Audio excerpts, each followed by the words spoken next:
My committee looked at all different areas of town. As you know, Route 101 going out through Bedford is one of the most dangerous roads in the state, so we had decided that looking there was not appropriate because we did not want teenage drivers in the afternoons trying to turn across that horrible traffic. Many other roads in town that have large fields off of them are very narrow roads with a lot of houses on them, such as Nichols Road going back to the pumpkin fields. That's the only road that goes into those pumpkin fields. We looked at other access methods into those fields. It is non-trivial. That land also recently sold for much more than the town could have possibly afforded. My committee, we also went and looked at individual house lots in town where anything was potentially over 10 acres, so we could potentially subdivide and sell the house and take extra land, and there was nothing appropriate there either. And we continue to look at all different options for land that's up for sale around the town. So that leaves us in an awkward position right now. The committee has been working closely with the Recreation Department on all of this and had representatives from the Open Space Committee that worked for 5 years trying to help purchase recreation land and was also unsuccessful over those 5 years. It is a very, very difficult process in the community to convince people to move forward with purchasing land. So we're really up against it right now. There's a few pieces of property that come up for sale, but again, the roads in town and the need to have fields in an area that is convenient for people to get to and not on dangerous roads is really a challenge. We've got a pretty good overview of the issues. Bob and Nancy, is there anything that you'd like to add before I open it up to, or anybody that would like to add before I open it up to questions? Well, the only thing I would say relative to Dwight's suggestion is I think that the existing fields at cemetery fields, it would be in the best interest of the town to keep them there. And as a matter of fact, if we needed more, they have the potential to build more fields there cheaper than anywhere else we could in town. And I did serve on the Open Space Committee for 5 years, and we looked at all kinds of, because part of our charge in open space was to look for recreation fields, and it was a difficult process. One of the things we did try to do is work with the cemetery trustees to see if we could find a replacement for cemetery land. And we had some options there, but the cemetery trustees were not interested in discussing that option with us at the time. So we never were able to, because the idea that we had as an open space committee is cemetery fields, like Brad said, 60% of cemetery fields is not suitable for cemeteries. If you find some other land that is suitable and you make a good, a trade that's financially feasible for both town use and cemetery use, but we were not able to proceed with that process. I'd like to just follow up on that there. And my committee actually did look at conservation land from that perspective as well. And the committee does feel that there is conservation land in town that can potentially be used instead of cemetery fields as cemetery land. Go ahead. I get myself in trouble, but I believe I have read, and it's very difficult from a legal standpoint, because when you're talking about cemetery fields, meaning 47-acre parcel, that is an asset of a trust, charitable trust. So to try to come up with a comparable asset to swap is a very difficult and hard thing to do. While it sounds like it's a really nice and easy thing to do, I would just say that trying to swap land is quite difficult because of valuation purposes, use, development costs, so on and so forth. Peter, you're nodding your head. I got that one right for you?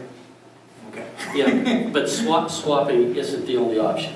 No. All the cemetery trustees have to do is get their fair market value. They can't sell cemetery fields at a loss.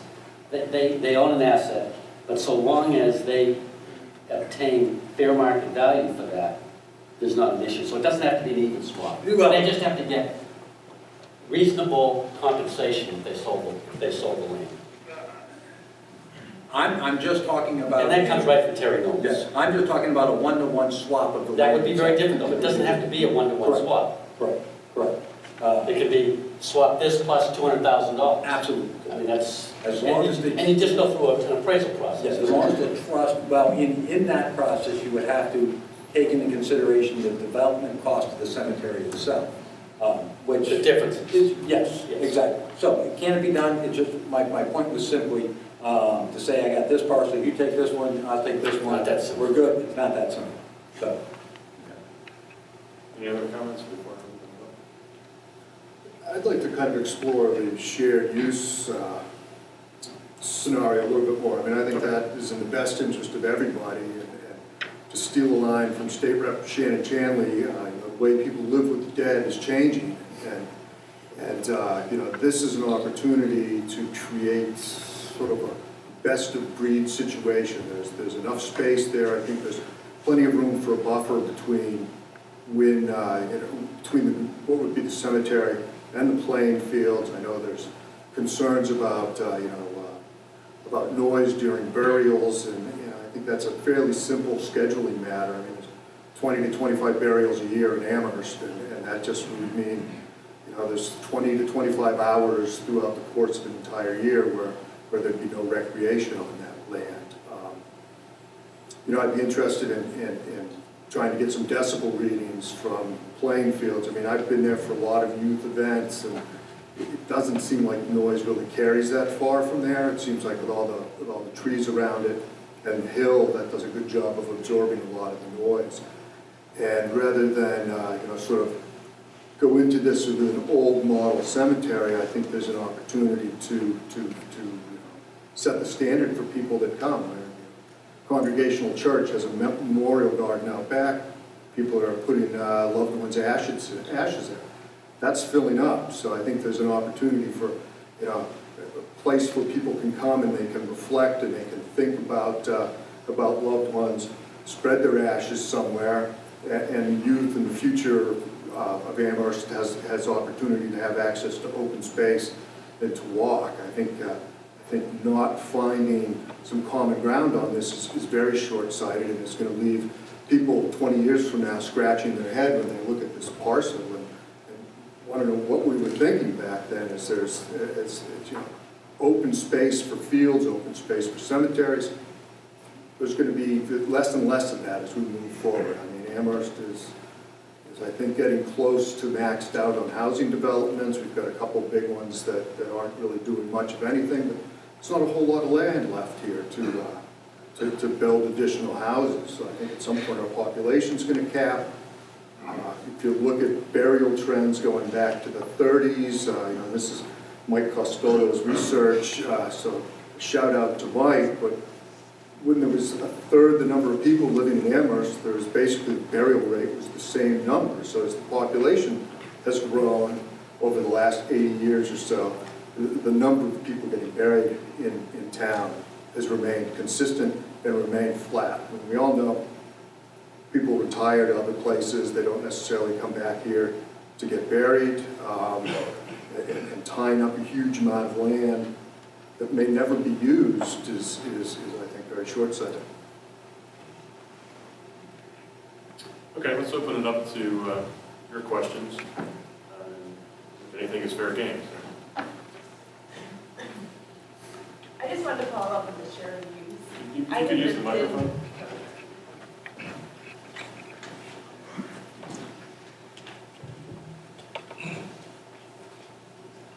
Hi, my name is Emily Ward.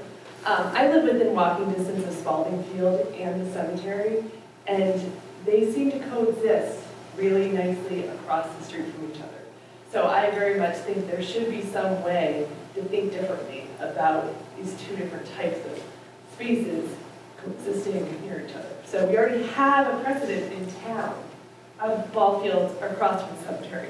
I'm new to this whole thing too, so maybe that's been stated in the past, but as a local neighbor on that street. So. There's a lot of precedents for shared use and close proximities and things, and I think I mean, I fly into New York occasionally, and boy, you've got that flight path into LaGuardia, you go over a huge cemetery there, about 100 feet up. I mean, even with full-on soccer games going and a lot of traffic on Merrimack Road, you're still going to have a very peaceful and tranquil setting there. So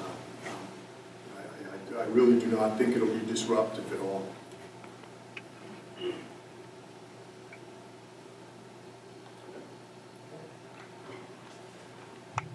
Hi, I'm Patrick Ahern. I live here in town. When the land was transferred originally, who oversaw that land? I understand the trustees came later, is that correct? No, it was purchased by the trustees. Okay, and then this money that came into all this trust that Mr. Cronbeck had discussed, what you're saying now is that the money that's in those trusts is not being used to upkeep the facilities, it's the town money that's being used to keep up the facilities, cemeteries? Can you clarify that? Sure. There is a shared responsibility for the maintenance of cemeteries between the town and the cemetery trustees. My understanding is there are certain cemeteries in towns, for instance, that, like near Town Hall, when those plots were sold, there was no existence of perpetual care. Perpetual care money that's in that fund cannot be used for that. So it's complicated as to what can be used and not used in each cemetery. However, at least one of the funds is unrestricted, so that could be used for the maintenance of any of the cemeteries. So in theory, you can say, okay, I'll use this one to pay for the bills over here, this one to use for the bills over here, and when I'm mowing here, I got to mow around these plots because they weren't part of it. I'm not sure how the actual operation of it works, but traditionally, all appropriations go through the town budget. So when the Department of Public Works, who oversees the maintenance of the cemeteries, puts in an appropriation for the town, that budget is reviewed by the selectmen, approved by the voters, deliberated at open forum and deliberative session, and then approved. There is, up until approximately 2008, there were offsetting revenues that came in from the income of the trusts that deferred deferred some of those costs.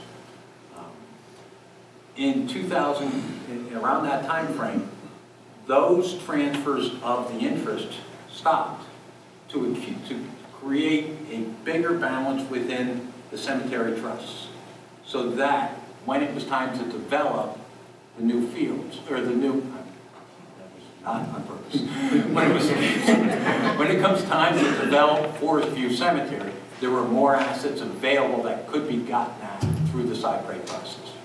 So, the income in those accounts is an asset of the trusts. Okay?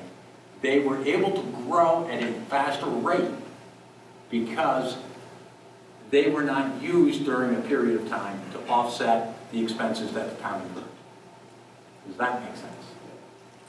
I think the first part of Pat's question was about the structure of the trustees back at the time of the sale. Bob Heaton, we have two Bobs sitting next to each other.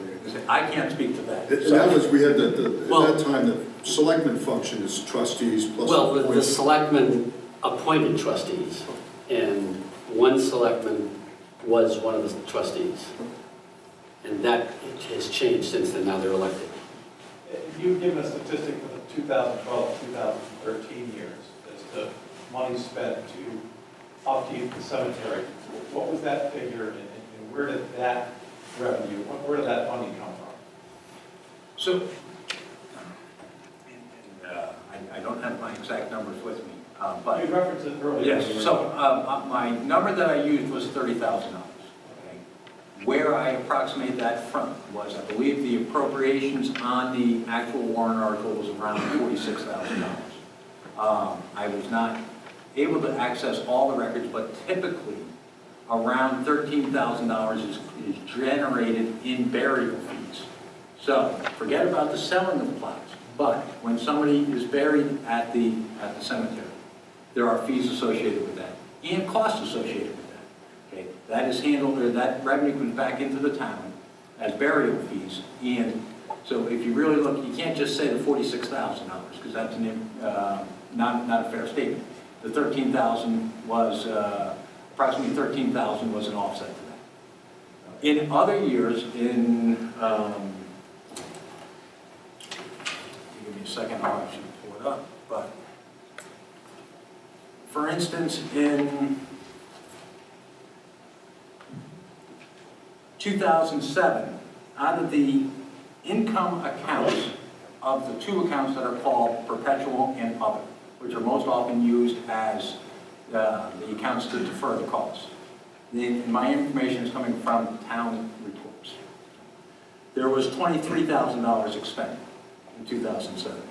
In 28, there was $32,000 expended. Again, that is transfer as an offset to expenses. In 2009, it went to $16,454. 2010, $9,784. 2011, $215. 2012, $336. In 2013, $367.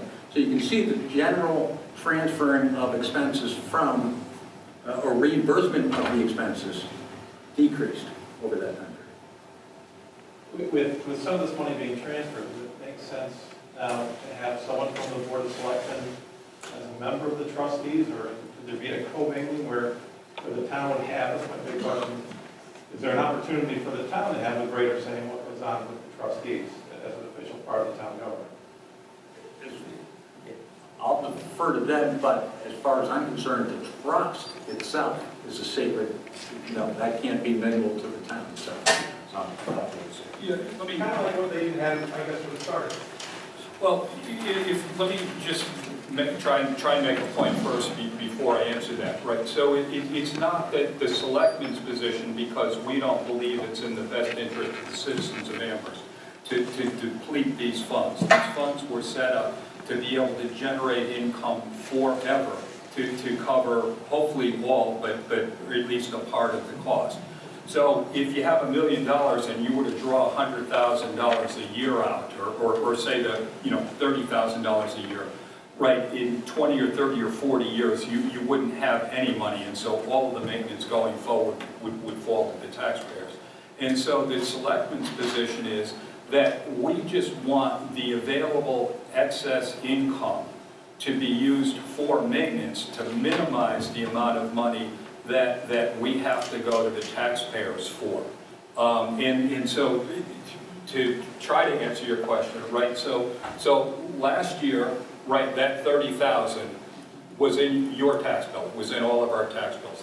That's where that money came from, because there was no offsetting revenue that came in for that. And your question about would it make sense to have a selectman, also be a cemetery trustee? I don't know whether, honestly, I don't know whether the two offices are incompatible. I mean, there are some offices that you can't have at the same time. But we believe that the RSAs are pretty clear, and if they're followed, there would not need to be a selectman sitting there. We believe that the excess income has to go towards the maintenance, and it should not be diverted for something else like building a new cemetery. In fact, there's an RSA that states that a separate budget request has to be prepared for capital expansion or to build a new cemetery, which would also seem to point to you can't tap money that was paid into a maintenance account to go and to build something new unless you had more than enough money. If we were in a situation where we were generating hundreds of thousands of dollars a year in this maintenance account and it was only costing us $40,000, then that's a case where the cypre process might make sense, going to the judge and saying, there is no need, we've got more than enough money going forward. But that's not the case. Best case, all of the maintenance can't be covered by these funds, and the taxpayers are going to have to make up the difference. So we don't want to see any principal, any income diverted to something else, because that'll just shift the burden back to the taxpayer. Dwight, then why wasn't there any reimbursement in the last couple of years? There must have been income from the trusts. Right. There were, well, So there's $1 million in the right, trust. so in 2007, 2008, I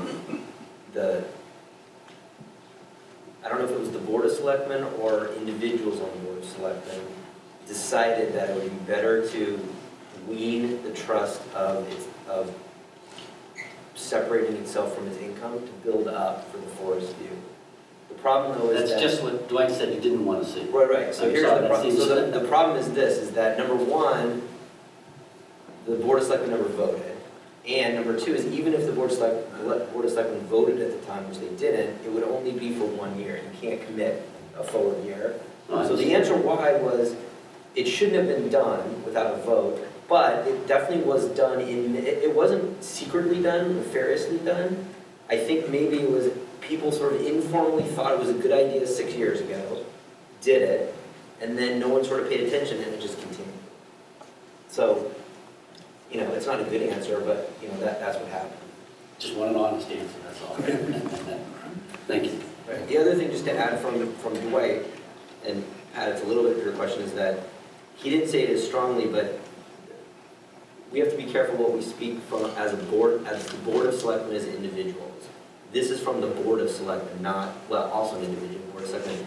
We plan on, and the cemetery trustees know this, but we very strongly feel that we're here to protect the taxpayer, and the data that Dwight has and more, that we would legally challenge the Cypre filing to take the money out of the maintenance fund for the building of forestry, which on the one side is great for the taxpayer, you know, we're getting from the taxpayer. The unfortunate side is the taxpayer pays the legal bills on both sides.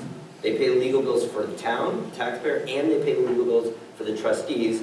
So these amicable groups are literally in legal battle with each other, which is very, very unfortunate. We hope it doesn't get to that, but in full disclosure, that's where it goes. If a Cypre is filed, there's double legal bills for the taxpayer. Good. Tom Wold from 3 Villagewood Drive. I had a question, and I think it links into some of these questions about the cemetery trustees versus the trustee of the trust funds, and what the actual obligations of each ones are, and how they, by the RSA that I've read, how they interact together as far as the access to the trust funds and the access of the care for perpetual care. So I think it's very clear by the RSA that the trustee of the trust fund is the holder of the financial and fiduciary responsibility for protecting the trust. I think that's very clearly laid out in the RSA. I don't think anyone wants to take that away, because that is obviously the most precious of keeping the trust funds and the principles at consistency.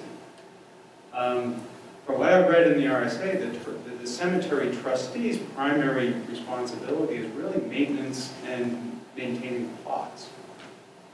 So that by selling perpetual care plots, they accept funds that then they can use for the maintenance of those perpetual care plots. And their responsibility is the maintenance and managing of those plots. Now, as I understand, every year they are supposed to be given the opportunity to present a voucher to the trustee of the trust funds to reimburse the costs of the maintenance of the perpetual care plots. I'm not sure how towns do that, but there's grass around around those areas of the graves that need maintenance. And I happen to look at some of the neighboring towns, and Merrimack and other towns have a yearly voucher request for the maintenance costs of that portion of their cemeteries. And that's the part I haven't seen in our town report, which I'm just curious why there hasn't been a system to set up the appropriate use of those perpetual care trusts for the maintenance of those plots. So that was one issue. The other is that since the cemetery trustees' main obligation is the maintenance of those plots, I think one part that we're struggling with as a town is we put 3 individuals in a role of land ownership and decision of land appropriateness that is well out of the jurisdiction of what they consider their duties as part of their RSA. So other towns where there is that balance of, well, if the cemetery trustees are not infringing on the fiduciary aspect of the trust funds, that's well within the trustee of the trust funds responsibility, then the Board of Selectmen can overtake the duties of maintenance of the plots and the land. So the question, and I think one thing that we're struggling as citizens is that some of these options of shared land use or best use of open space aren't even being brought to the table because of the restrictions that are interpreted within the duties of the cemetery trustees. And by bringing those responsibilities from the trustees to the Board of Selectmen is a way to maybe bring the conversation to the table in a way that we can have the open forum to discuss what may be best for the town. In a way that it relieves the trustees of their very narrow focus on the duties for a cemetery, to where we can broaden the conversation to what's good for the town. Do you understand that? Yeah, I understand. So is there, unfortunately, Lori Mix, who is a trustee of the trust fund, couldn't be here tonight. Can somebody speak to that issue, the separation of duties? Well, I can speak with the process. Okay. So that's accurately portrayed, that the trustees don't have standing to file a site plan motion. So we're using it, we're speaking sort of informally that the trustees want to file a site plan motion to get money to go to cemetery. That's not officially right. The cemetery trustees. Officially, it's the trustee of the trust fund, which is a separate entity. There's a common member in both, but it's a separate legal entity that is that has to vote to approve to file a site plan motion, and they're actually, I think, the named party on the motion. Right? I don't know that. So that's correct. It's not the cemetery trustees that file the site plan. It's the trustee of the trust fund that file the site plan. Now, the trustee of the trust fund, which is 3 individuals, have not debated whether they're going to approve, abstain, or do whatever with the site plan. It hasn't come in front of them yet. So all we know is it's sort of in step 1, which is the cemetery trustees are formulating that. It has not been brought to the trustee of the trust fund, but the trustee of the trust funds definitely have to majority vote to file it in court. Absolutely, that's true. And to reiterate what you said earlier, as selectmen, you intend to challenge the site plan if it does on the grounds of the use of the fund. Right, exactly. You know, I'm curious, September 2nd, 2014, no more recreation, no money to build a cemetery, so we're going to have 48 acres of town of property that's going to sit there while there's ongoing maneuvering and legal discussions as to getting the funding. And that doesn't seem like it's in anybody's best interest whatsoever, because by the time we get around to either reusing the fields there, or putting a cemetery there, the land's going to be overgrown and it's going to cost us even more.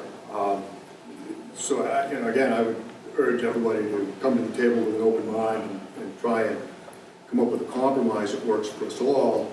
And sort of a second point is no means no. I mean, 2 times in the last 2 elections, the taxpayers have voted down funds for forest fields. So, I mean, I think the cemetery is going to run into a serious, and the term was used earlier, logjam regarding funding.